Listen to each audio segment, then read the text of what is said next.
सभी को नमस्कार। कैरियर फर्स्ट चैनल पर आप सबका स्वागत है। डिक्टेशन लिखने के लिए तैयार रहें। Ready start. उपाध्यक्ष महोदय, आज यहाँ गंगा के पुल का शिलान्यास करते हुए मुझे बड़ी प्रसन्नता हो रही है। बिहार में गंगा पर यह पहला पुल होगा और मैं भली प्रकार जानता हूँ कि इस राज्य के लोगों के लिए यह कितना बड़ा वरदान है और इसके द्वारा कितनी बड़ी आवश्यकता की पूर्ति होगी। मैं इसी राज्य का रहने वाला हूँ और अपने सार्वजनिक जीवन में मुझे बराबर इस राज्य के सभी भागों का दौरा करने का अवसर मिला है। इसलिए मैं निजी अनुभव से कह सकता हूँ कि इस पुल के निर्माण से बिहार के लोगों को विशेष रूप से और देश के लोगों को साधारण रूप से अनेक सुविधाएं प्राप्त होंगी। बिहार के मध्य से होकर गंगा प्राचीन काल से बहती आ रही है और आरंभ से ही इसके कारण यह राज्य दो भागों में विभक्त रहा है, जो मिथिला और मगध के नाम से प्रसिद्ध थे।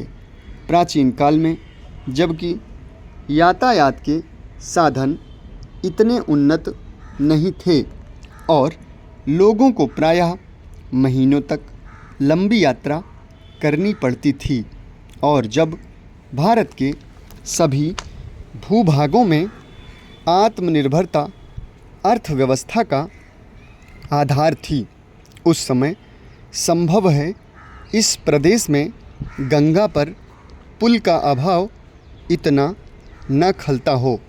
परंतु आज के युग में विज्ञान के आविष्कार स्थान तथा दूरी पर विजय पा चुके हैं और यातायात के गतिमय साधनों का बहुत महत्व है।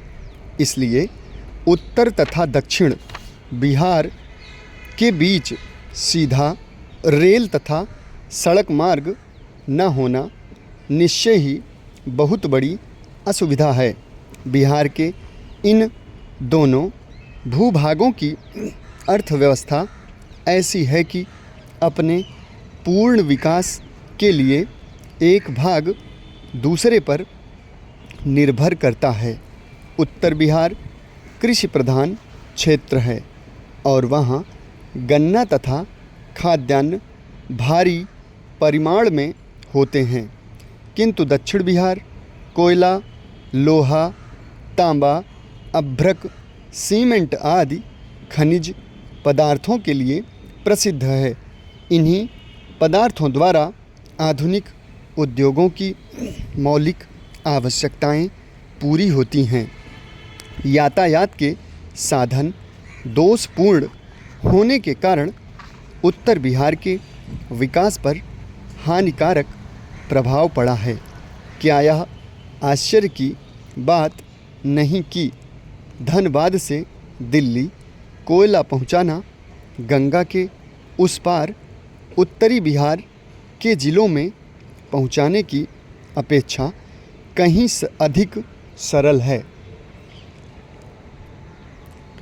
इस शताब्दी के आरंभ में इन असुविधाओं का अनुभव किया जाने लगा और तभी मोकामा घाट के निकट नाव द्वारा यात्री और सामान इधर उधर ढोने के स्थान पर गंगा पर पुल बनाने की चर्चा होने लगी।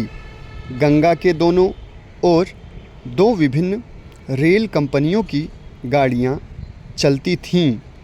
इन कंपनियों का दृष्टिकोण विशुद्ध रूप से व्यापारिक था, इसलिए लोगों की सुविधा अथवा देश के यातायात साधनों के विकास की अपेक्षा वे अपने लाभ और साझेदारों के लाभ को अधिक ऊंचा स्थान देती थीं।